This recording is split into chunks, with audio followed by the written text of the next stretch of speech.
vamos a entrar en materia: identidad digital del investigador educativo. Decía Bill Gates, si tu negocio no está en Internet, tu negocio no existe.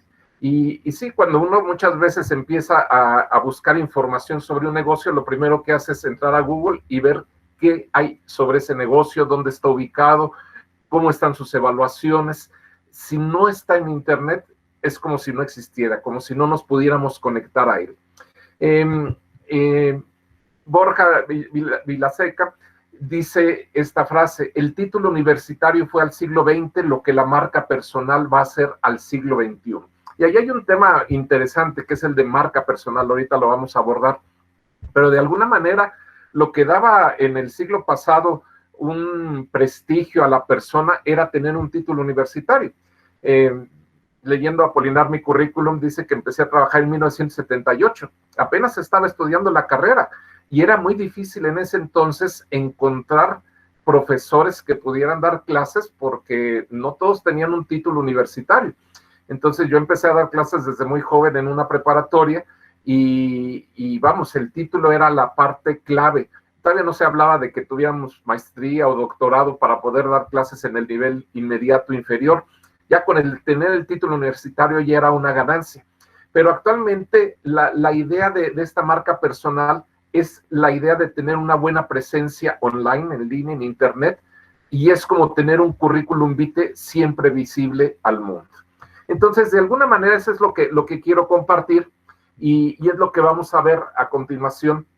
Empiezo con 3 conceptos clave.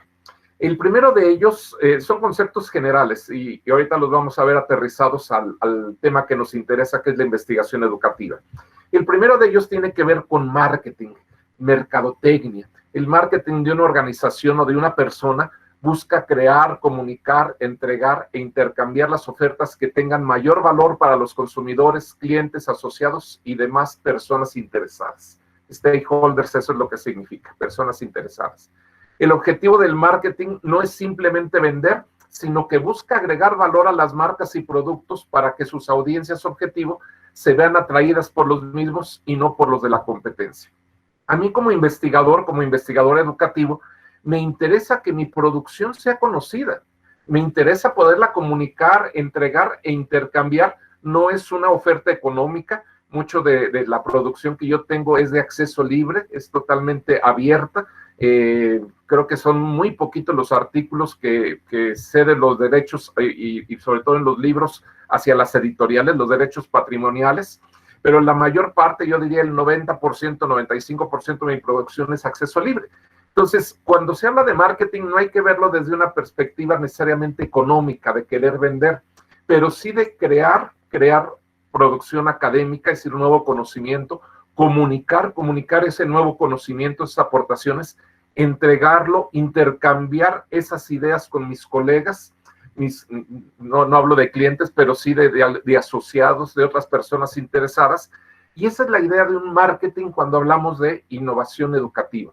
Cómo a través de mi trabajo como investigador busco dar un valor agregado a los productos científicos que yo estoy lanzando hacia colegas y hacia practitioners, hacia los docentes que usan parte de esa investigación que yo voy generando.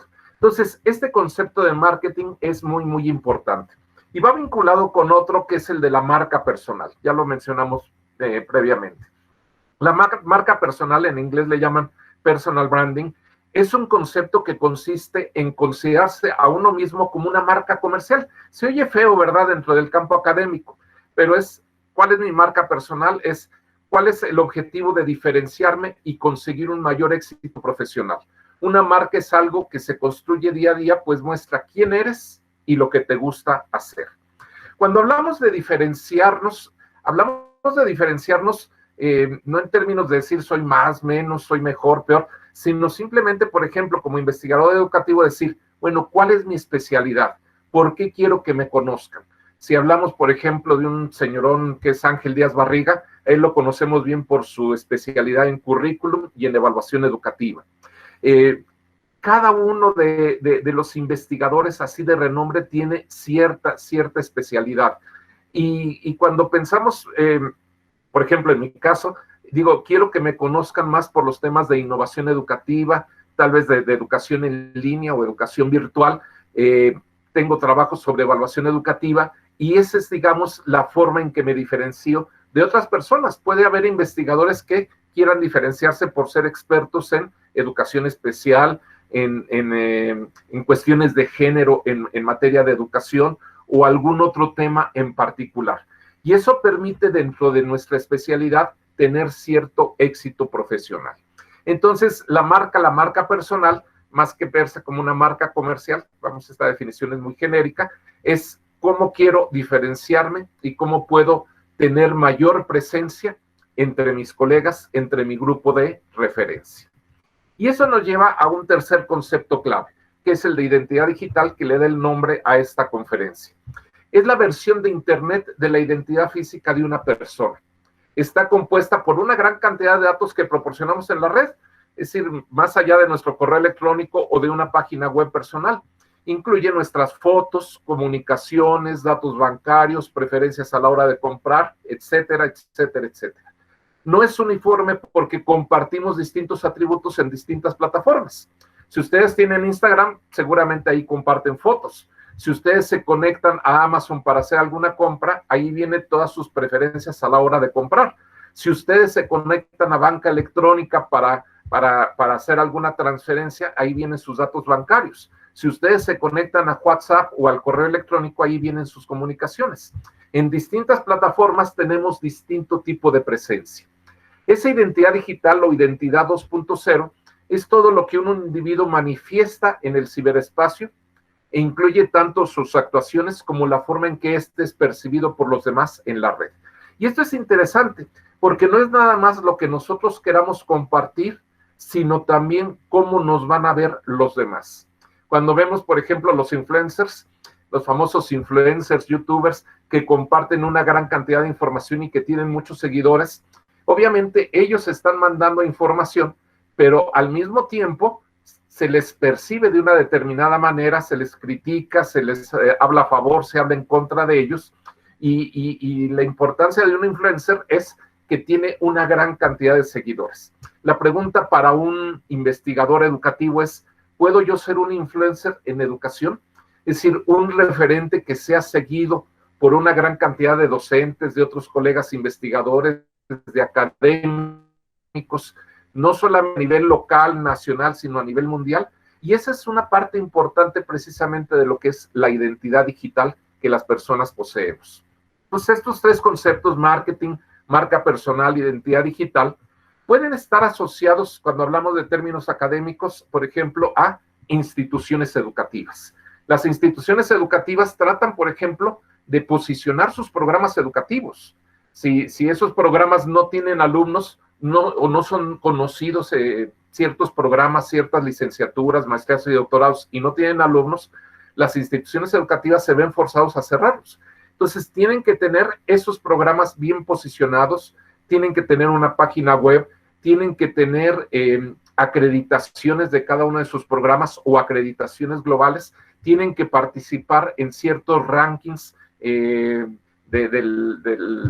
por ejemplo, del QS o de muchos otros que hay, el índice Shanghái, para lo que serían rankings, y de alguna manera las instituciones educativas requieren cierta presencia o una gran presencia en la red. Las revistas científicas pasa lo mismo. Los journals o revistas científicas se van posicionando y tienen que ver, por ejemplo, con tener un ISSN electrónico, tienen que ver cómo van participando en distintos sistemas de indización. Indización es, por ejemplo, Redalic, que es una gran propuesta de la Universidad Autónoma del Estado de México, pero ya hay, digamos, índices de alto nivel a nivel internacional, como es Scopus, Web of Science, y pertenecer a esos índices, tener un gran factor de impacto y de alguna manera llegar a los cuartiles más altos dentro de las revistas más prestigiosas dentro de esos índices, es una parte importante. A nosotros nos interesa, para los propósitos de esta plática, solamente hablar de investigadores educativos. Podríamos hablar de marketing, de identidad digital, de marca personal, en revistas, en instituciones, pero lo que nos interesa a nosotros en esta plática es yo como investigador educativo, ¿cuál es la identidad digital? ¿Cómo me proyecto en la red? ¿Cuál es mi marca personal? ¿Cómo hago visibles mis trabajos? Y eso es básicamente de lo que vamos a hablar en esta ocasión. ¿Cuáles son las plataformas de identidad digital que usan los investigadores? Hay muchas formas de dar a conocer el trabajo. Cuando uno empieza a buscar a una persona, dicen, bueno, va a hablar Jaime Ricardo Valenzuela González y va a hablar el día de hoy para esta invitación que le hicieron sobre identidad digital. ¿Quién es él? Lo más lógico es empezar a buscar en Google. Pero dentro de Google hay una plataforma en particular que se le llama Google Académico o Google Scholar. Es un buscador de Google enfocado y especializado en la búsqueda de contenido y bibliografía científico-académica. El sitio indexa editoriales, bibliotecas, repositorios, bases de datos bibliográficas, entre otros, y entre sus resultados se pueden encontrar citas, enlaces a libros, artículos de revistas científicas, comunicaciones y congresos, informes científicos y técnicos, tesis, tesinas y archivos depositados en distintos repositorios. Desde 2005 existe Google Scholar o Google Académico. Fue poco después de que naciera Google como tal. Los investigadores pueden crear un perfil propio para registrar su producción y determinar el impacto que ésta tiene en la comunidad científica y académica. Obviamente, cuando abrimos Google Académico, pues nos aparece un espacio para escribir ahí las palabras de búsqueda. Quiero ver quién es bueno en innovación educativa o quién es tal persona. Pero no todos los investigadores tienen un perfil creado, un perfil propio, específico. Este es un ejemplo de un perfil de Google Académico. Este es mi perfil en particular. Y cuando lo vemos a detalle, este perfil, vemos desde luego el nombre del investigador. Repito, no todo investigador educativo tiene un perfil creado en Google. Puede tener entradas, puede haber información de él en Google Académico. Pero tener un perfil es tener como que concentrados en un espacio ciertas características como es el nombre, su afiliación, las áreas de interés, lo que vendrían siendo factores de impacto. ¿Cuántas citas tiene? ¿Cuál es el índice H? ¿Cuál es el índice 10? El índice 10 y 10. El índice H es cuántas publicaciones tengo que tengan un cierto número de citas mayores. Es decir, si yo tengo, por ejemplo, 18 un índice H de 18, significa que tengo 18 publicaciones que tienen al menos 18 citas cada una de ellas. Obviamente, entre más años tiene uno, ese total es mayor porque uno tiene más publicaciones. Para compararme con otros investigadores más jóvenes, yo tendría que ver cuál es la producción en los pasados 5 años y por eso ahí aparece desde 2016 cómo andan mis datos. Por ejemplo, mi número de citas. Ustedes ven ahí 2095 y 1094. Por allá anótenlas en un papelito porque después veremos algunas comparaciones. 2095 y 1094. Aparte de esto, ¿quiénes son los coautores con los que más publico y cuáles son mis publicaciones? Entonces, esto nos da una idea precisamente de que si alguien me quiere buscar y quiere entrar a Google, puede encontrar información de mía concentrada en un solo espacio y ver qué producción tengo, cuáles son los libros que más, por ejemplo, que más se han trabajado como fundamentos de investigación educativa, evaluación de instituciones educativas, son los que tienen más citas y en qué años fueron generados, y aquí otro tipo de publicaciones en particular que tengo registradas. LinkedIn es otra plataforma diferente.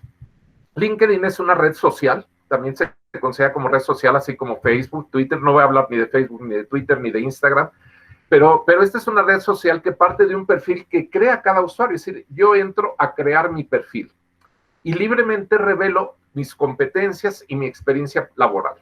Fue lanzada al público desde el 2003 y su uso principal está muchas veces en búsqueda de trabajo. Para los demandantes en encontrar un empleo y para los oferentes en encontrar a alguien que cubra un puesto.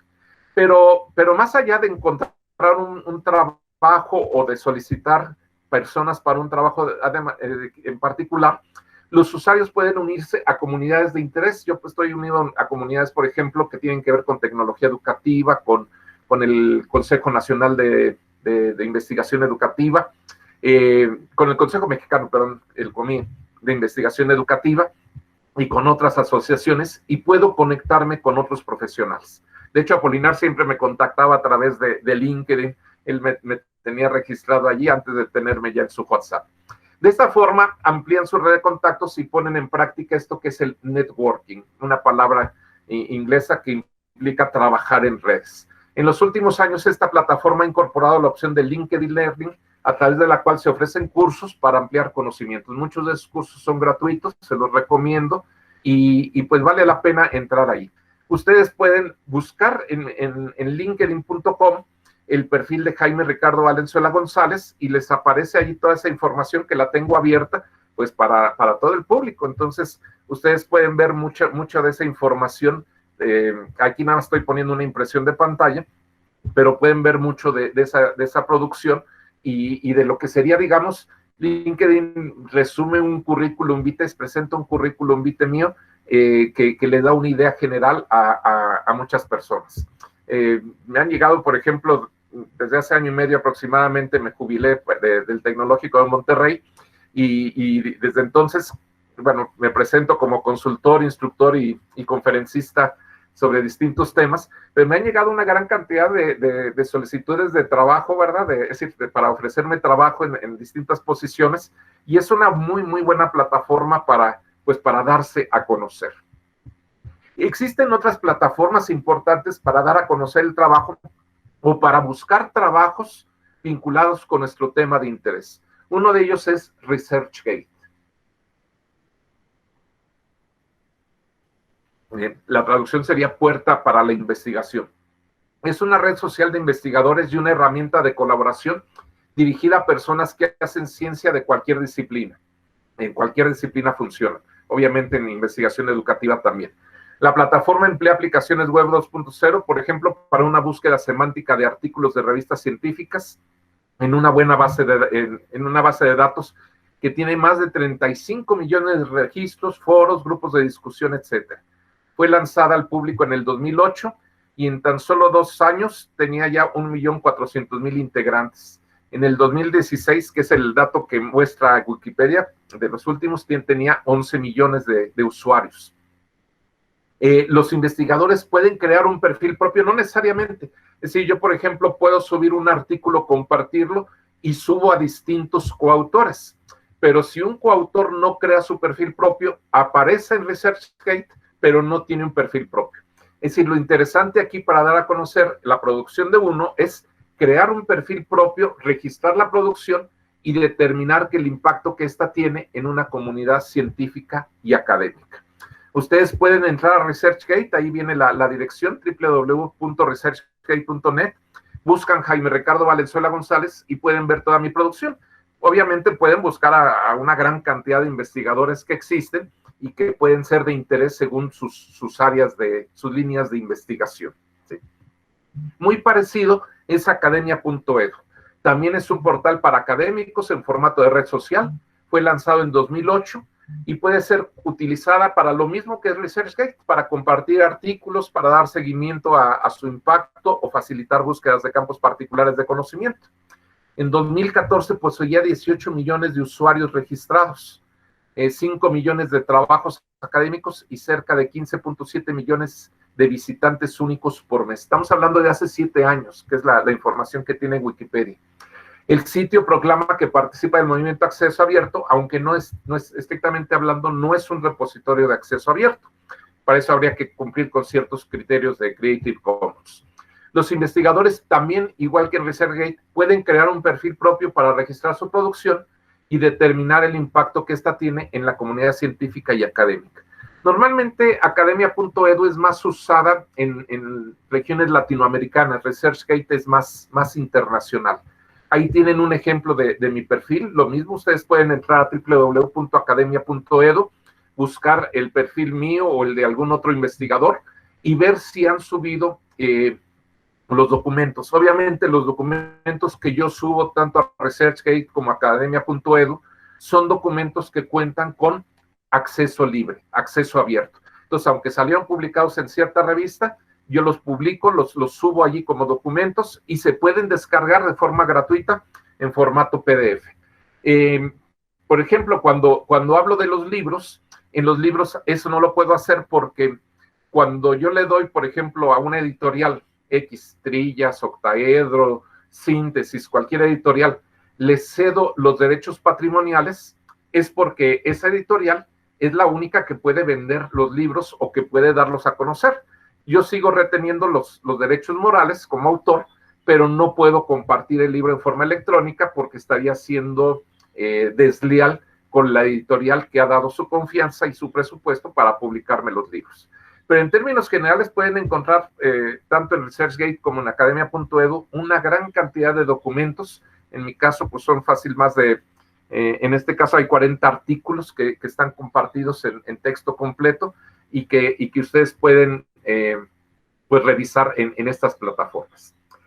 Existen aparte otros 3 espacios que son relativamente públicos, no tanto, pero que es importante considerar.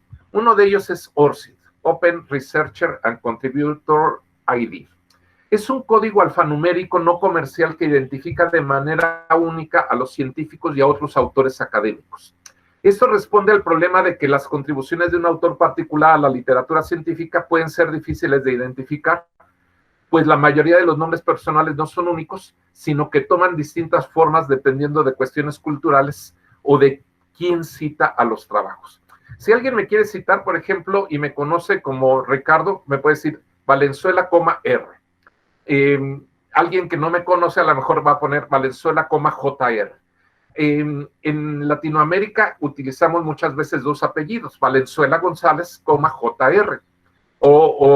Y en países anglosajones, por ejemplo, que se usa un middle name, ¿verdad? Me pueden poner Jaime R. Valenzuela y se comen el González. O muchas veces ven el González como el apellido final y piensan que ese es el apellido principal, entonces me ponen González, JR. Y eso se vuelve un gran problema. Y lo que hace ORCID es asignarme un número de identificación único, específico, para que independientemente de cómo me citen, siempre yo tenga ese número y todas las publicaciones que yo estoy generando vengan asociadas con ese número. La organización ORCID ofrece un registro abierto e independiente, es gratuito. Todo investigador tendría que tener su número ORCID, el cual pretende ser el estándar de facto para la identificación de colaboradores en investigación y publicaciones académicas. Empezó a trabajar en el 2012 y ustedes pueden entrar a orcid.org y pueden ver, por ejemplo, allí el perfil de distintos, en búsqueda pueden ustedes buscar a distintos investigadores y lo mismo, ahí viene mucha de la producción que he registrado en fechas recientes y hay otra que no, porque no tenían ORCID en ese entonces, pero digamos que del 2000, ¿qué les dije? Del 2012 a la fecha está esta información disponible en esta plataforma.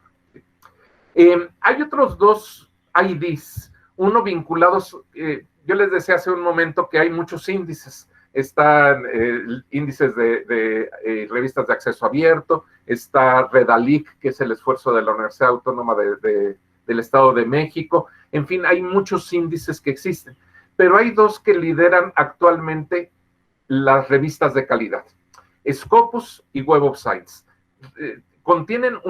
Son índices que contienen cientos, si no es que miles de revistas que están indizadas. Indizadas significa que cuando yo voy a buscar un tema, por ejemplo, Educational Innovation, me saca información de todas aquellas revistas que tienen publicaciones sobre ese tema.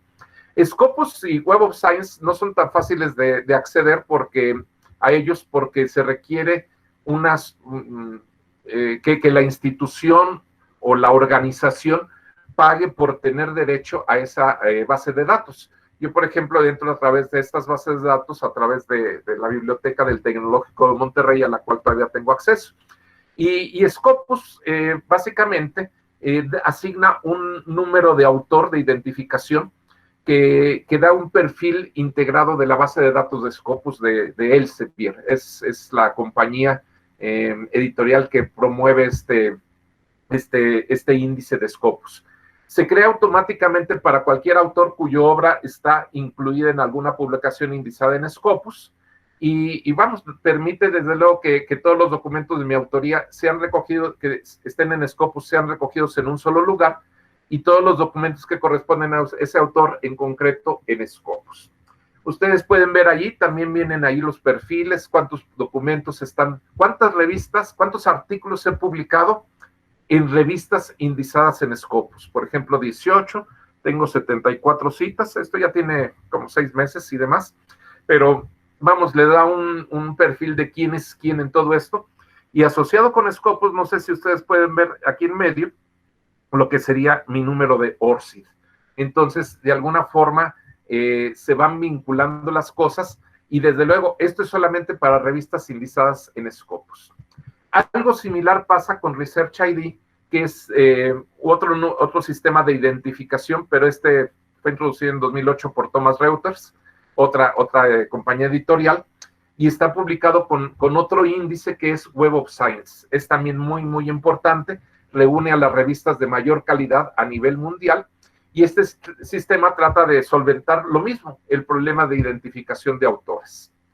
Publons es un servicio de web gratuito para el registro, verificación y reconocimiento de actividades académicas relacionadas con la revisión de por pares. Por ejemplo, cuando yo reviso un artículo, me reconocen que yo revisé un artículo como doble ciego, de esos que se evalúan doble ciego, de pares, así como la edición de publicaciones científicas. Es gestionado por Clarivate, y en abril de 2019 desapareció la plataforma de Researcher ID y se integraron todas las cuentas a Publons. Entonces, propiamente Researcher ID ya no existe, pero toda esa información está ahora concentrada en Publons, en revistas indizadas en Web of Science. Yo tengo 16 publicaciones, me han citado 23 veces, y vienen ahí índices H y cuántas revisiones tengo en todo este trabajo. Entonces, esto les da una idea, digamos, de en qué plataformas uno se puede dar a conocer, y desde luego mantener la información actualizada. Cada año yo dedico pues cerca de semana y media, 2 semanas, a estar actualizando cada una de estas plataformas, estar verificando que toda la información esté correcta, que distintos artículos estén unificados en cuanto a mi nombre. En fin, de alguna manera es una manera de estar siempre presente en distintas plataformas, para que los investigadores, personas interesadas en mis líneas de investigación, puedan ubicarme más fácilmente. Obviamente hay plataformas institucionales. Plataformas institucionales me refiero a cada universidad muestra a sus investigadores y tiene sus propios motores de búsqueda para ver qué información aparece en cada uno de ellas. Les muestro 2 ejemplos, uno de la Universidad de las Américas de Chile, no es la que tenemos nosotros en Puebla, este es de Chile, y cada uno de sus investigadores tiene un perfil en Google Scholar, su ORCID y su acceso a ResearchGate. Es un ejemplo. El TEC de Monterrey, por ejemplo, pueden buscar a profesores o pueden buscar temas, y les aparece también quién es quién en materia de investigación en el Tecnológico de Monterrey. Y actualmente ya no aparezco yo dentro de esta base de datos porque ya, repito, ya me jubilé, estoy retirado, pero es una buena forma de encontrar a distintos profesores, o por temas, decir, quién es el líder en tecnología educativa, quién es el líder en temas de Project Oriented Learning o Problem Based Learning, quién es el líder en materia de, no sé, ¿verdad? Cualquier otro tema, innovación educativa, etcétera. Y ustedes pueden buscarlos en los distintos portales. Entonces, también uno tiene que tener conciencia de, si uno está adscrito a una cierta institución educativa, cómo aparece en ese portal, qué tanto esa información está actualizada, y hablar con los administradores de estas plataformas institucionales para tener el perfil siempre actualizado, siempre visible, y de alguna manera, pues, ser visible ante la comunidad académica. ¿Cómo son los investigadores educativos mexicanos en cuanto a identidad digital? Obviamente hay muchas personas haciendo investigación educativa, y es difícil saber cómo son todos los investigadores.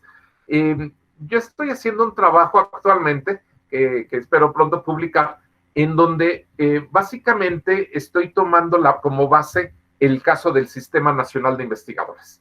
¿Por qué tomo ese caso como base? Porque es donde tengo registrados a lo que se supone que sería la crema innata. No significa que haya investigadores que por no pertenecer al SNI no sean buenos, es decir, puede haber muchos investigadores que si ser miembros del SNI son muy, muy buenos, pero en teoría, en el Sistema Nacional de Investigadores se agrupan pues, los investigadores más reconocidos desde la perspectiva de otros investigadores que los evalúan. Es decir, hay una evaluación de colegas para decir si una persona tiene el mérito para ser miembro del SNI y también si tiene, digamos, las capacidades, las cualidades para recibir un estímulo económico en caso de pertenecer a una institución educativa. Acaba de salir el padrón de miembros del SNI del 2021, salió hace un par de semanas aproximadamente. Cuando yo empecé a hacer este trabajo, lo hice con base en un padrón del 2020. Entonces, tengo que actualizarlo, si quiero publicar esto, tengo que actualizar para el 2021, pero cambian muy poquito los datos, no hay gran diferencia, pero en el 2020, ¿saben cuántos miembros tenía el SNI? El Sistema Nacional de Investigadores, 33,165 miembros en todas las disciplinas, medicina, ingeniería, humanidades, psicología, ciencias sociales, etc.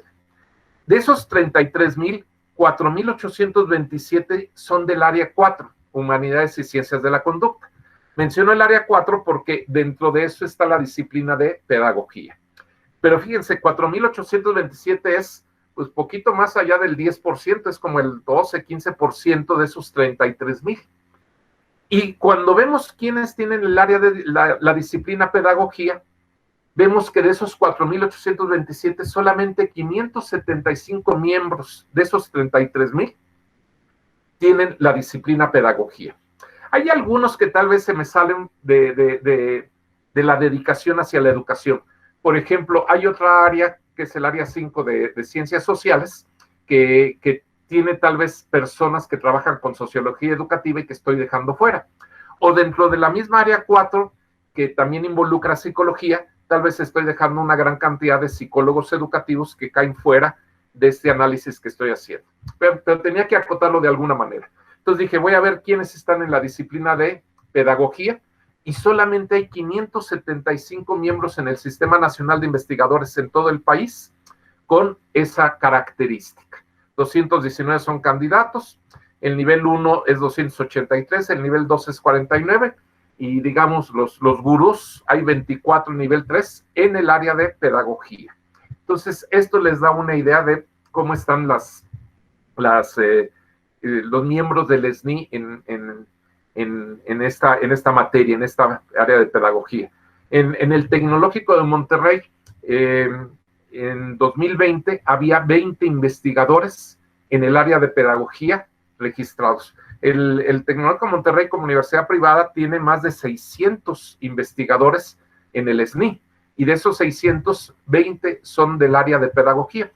¿Saben ustedes cuántos investigadores hay en todo el estado de Michoacán en el Sistema Nacional de Investigadores dentro de la disciplina de pedagogía? Básicamente, en el padrón del 2020 teníamos a 5 personas.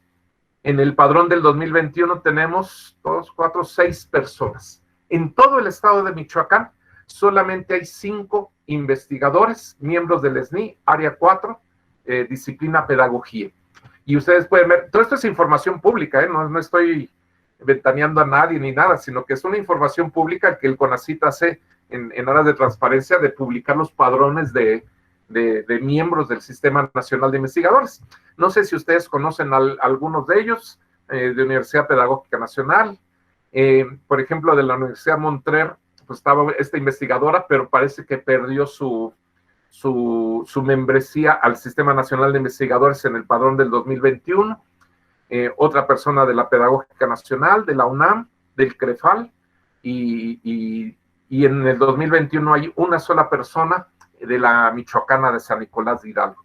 Entonces, en realidad, pues hay una gran necesidad de dedicarnos a la investigación educativa, y más en el estado de Michoacán, como que hace falta más investigadores que puedan, pues, proyectarse en todo esto. Pero regreso yo al estudio que estaba haciendo. Ahorita les muestro un poquito más de este estudio, porque lo que les voy a mostrar es una sola diapositiva, de decir cómo están en cuanto a presencia digital estos miembros del SNI, estos 575, los 575 que están registrados en la disciplina de pedagogía, cómo están en cuanto a presencia en distintas plataformas. Y se diría, bueno, pues estos 575, si son el top, es decir, lo mejor de lo mejor en materia de investigación, pues yo asumiría que 575 deberían de estar muy presentes en todas las plataformas de identidad digital. Pero resulta que no. En Google Scholar, 39% no tienen un perfil creado, 61% sí, y no siempre lo tienen actualizado. ¿Sí? ResearchGate, como una plataforma para compartir información, es donde se tiene la mayor presencia, 69%, y 31% no tienen un perfil creado en ResearchGate. Y en Scopus, no crean que muchos publican en revistas de alto nivel. Muchos están publicando en revistas latinoamericanas, mexicanas, pero 44% no tienen un perfil en Scopus bien definido y 56% sí lo tienen. Y esto es preocupante porque, repito, estamos hablando supuestamente de los investigadores top, en modestia aparte, que es muy cuestionable, pero vamos, estamos hablando de los investigadores top del Sistema Nacional de Investigadores del CONACYT en cuestiones de pedagogía. Estos datos son de pedagogía. Entonces, pues hay mucho que comentar al respecto, hay muchas cosas que mencionar. Ya a manera de conclusión, es importante el que entendamos que tenemos cada uno de nosotros conocimientos, experiencia, una personalidad, un background personal y profesional. Pero si está nada más con nosotros y nadie lo ve, pues de nada sirve. Es decir, yo puedo tener mucha experiencia de 30, 40 años en el campo académico, muchos conocimientos, ser muy carismático, pero la cuestión es cómo me puedo ver hacia afuera, cómo puedo dar visibilidad, relevancia, difusión a mi trabajo. Y la marca personal del investigador es precisamente una marca personal de cómo yo me veo como un impulsor y profesional de la ciencia. Y eso es algo que precisamente tenemos que proyectar, que cada uno de los investigadores tendríamos que estar proyectando. ¿Para qué? Para construir una reputación. La reputación científica es el prestigio de un investigador obtenido gracias a la calidad de impacto de los resultados de su investigación. Esa reputación dice cuánto he publicado y qué factores de impacto tengo, es decir, cuántas veces me han citado y qué impacto estoy teniendo con los resultados de mi investigación. En la medida en que tengamos nosotros pues estas características de proyectarnos a través de la red, a través de la web, de internet, y ir construyendo esa marca personal e ir ampliando nuestra reputación, pues ese background personal y profesional será más visible para los colegas, porque esto de la investigación no es un trabajo de llanero solitario. La investigación es una actividad eminentemente social y es importante que yo sepa a qué comunidad de académicos quiero pertenecer. Por ejemplo, si mi línea de investigación es innovación educativa, a qué miembros de la comunidad de la innovación educativa quiero pertenecer y quiénes quiero que me conozcan. Es decir, a mí no me interesa que como investigador educativo me conozca un experto en endocrinología. Pues, ¿qué le va a importar al endocrinólogo mi experiencia como investigador educativo? Pero sí me interesa que me conozcan personas que trabajan con innovación educativa, porque en la medida en que uno se va relacionando con esas personas y va construyendo su marca personal y va dando visibilidad, relevancia, difusión a su trabajo, pues pertenece más a esa comunidad académica y va creando relaciones, el networking, y participa uno en proyectos asociados, lo invitan a conferencias. Muchas de esas 22 países que comentaba Apolinar que he visitado en conferencias, no es porque el Tecnológico de Monterrey tenga muchos recursos y me mande a todos esos lados. Yo diría que el 90-95% de las conferencias que he dado en 22 países han sido gracias a invitaciones que me hacen esos países. No a que la institución en donde trabajaba me estuviera pagando esto. Obviamente me apoyó en muchas ocasiones, no puedo ser malagradecido, es decir, hubo mucho apoyo para para proyectarme hacia muchos países, pero el 95% de muchas visitas tiene que ver con ese networking, ese ser conocido, ese que lo inviten a uno y ir generando cierta reputación en el medio. Básicamente, esto es lo que les quería compartir el día de hoy. Tienen ustedes ahí mi correo electrónico. Hay otras cosas que quisiera, que ya no me da mucho tiempo. Tal vez vamos a abrir mejor el espacio para preguntas. Pero aquí quería ponerles, por ejemplo, pues las distintas plataformas. Ya había abierto Google Académico. Ustedes pueden buscar aquí, por ejemplo, lo abren ustedes directamente y buscan Ricardo Valenzuela González, aparece luego después de... Y los que tienen su perfil aquí creado, aquí les aparece, y aquí aparece pues las distintas publicaciones, quienes me han citado, y se pueden mostrar más. Es decir, hay una gran cantidad de información acerca de trabajos que se han hecho, quienes me citan, cómo van mis estadísticas al respecto. En LinkedIn lo mismo, yo ya me metí aquí a LinkedIn. Ustedes pueden buscar mi nombre. Aquí en LinkedIn pues aparece una información muy variada. Pero si quieren ustedes buscar mi nombre o el de algún investigador en particular, pueden ver aquí el perfil, pueden ver aquí un currículum vitae que se puede descargar y pueden ver mi experiencia, en dónde he trabajado, cuáles son mis estudios, certificaciones que tengo. Y aquí, por ejemplo, en lo que vendrían siendo publicaciones, yo puedo ver las distintas publicaciones y ustedes pueden darle clic a alguna de ellas y les manda directamente a abrir el espacio, por ejemplo, en Educare, en donde yo publiqué junto con Sandra Araceli este artículo en particular, que está en acceso abierto y lo pueden descargar en PDF.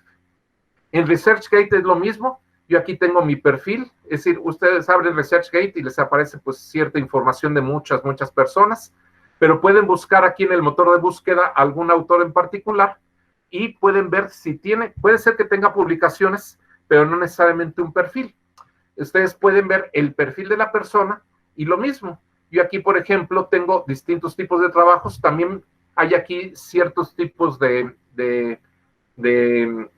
indicadores, de citas que se tienen. ResearchGate tiene sus propias estadísticas y ustedes pueden descargar distintos documentos que aparecen en la web. Por ejemplo, en este caso, ¿verdad? Se puede descargar el documento. No sé si al abrirlo lo vayan a ver ustedes. Ahí está el documento. Y lo pueden guardar ustedes para ustedes. Obviamente yo estoy publicando, por ejemplo, aquí, en este caso es un libro. Y si ustedes quieren simplemente descargar el libro, pues no los va a dejar porque por ahí yo les pongo una notita y les digo, por cuestiones de derechos de autor, este libro no se puede compartir en formato electrónico. Entonces, lo único que hago es ponerles un resumen y el abstract del libro, pero vamos, ustedes pueden de aquí descargar una gran cantidad de documentos, de información que están compartidos, ¿sí? Entonces, pues les da ahí una idea.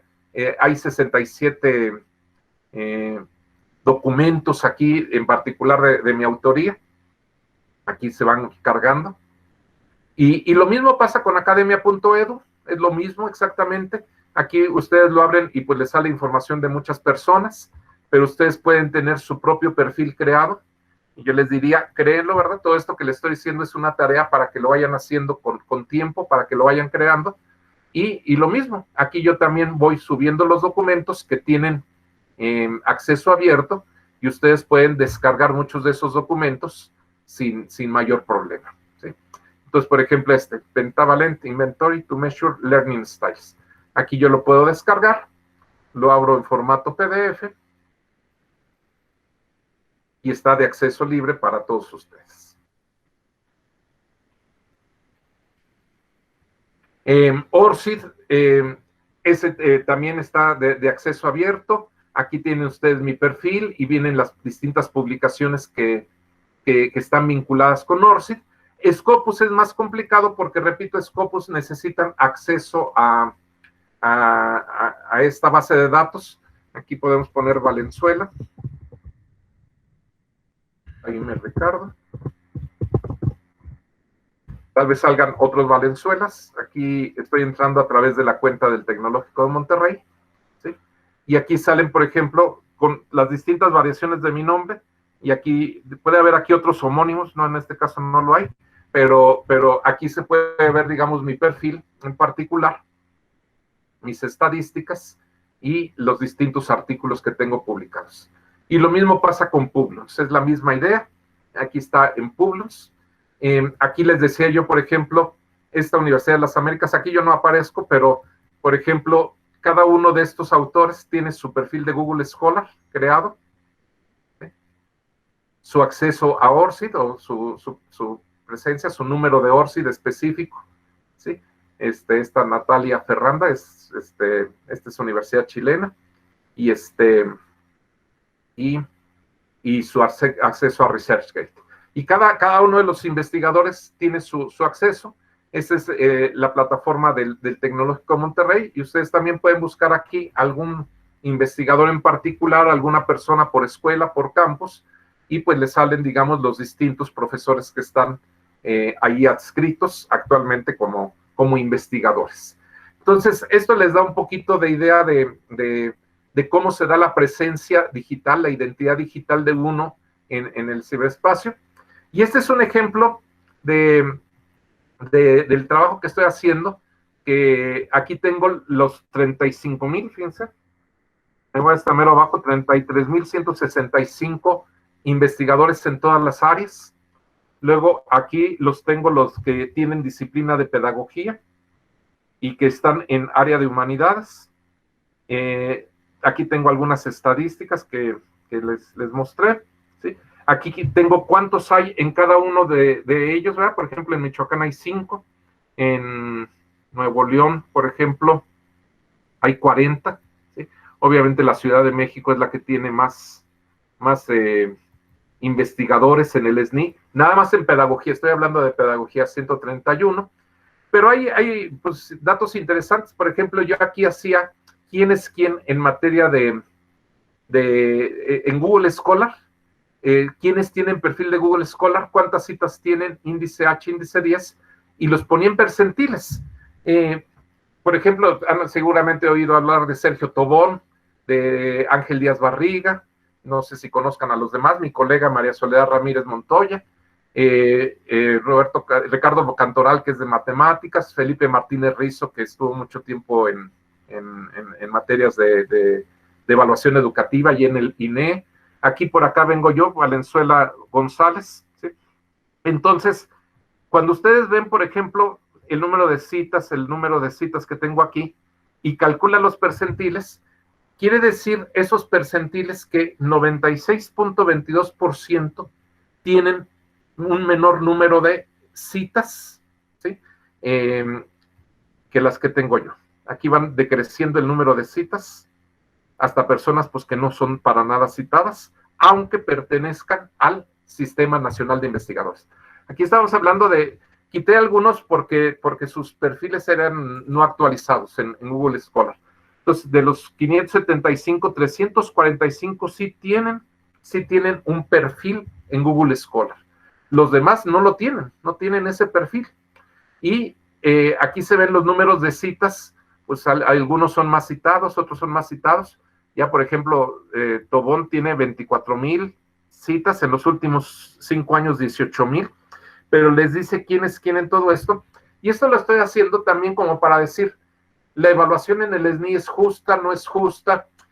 Por ejemplo, ¿qué tanto hay personas que podemos estar en nivel 1 y tener mucho mayor número de citas o tener mayor impacto en índices H, índice y 10 que, por ejemplo, un investigador del nivel 2 o del nivel 3?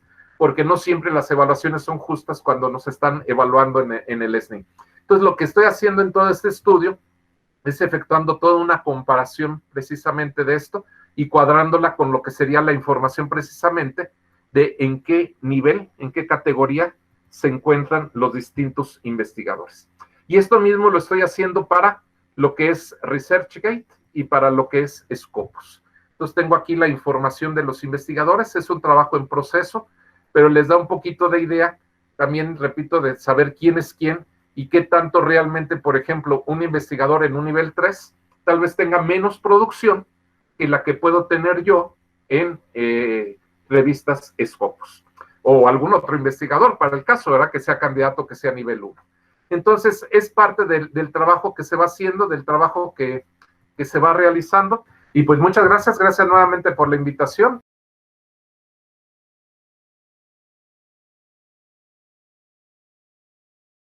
Gobierno de Michoacán. Honestidad y trabajo.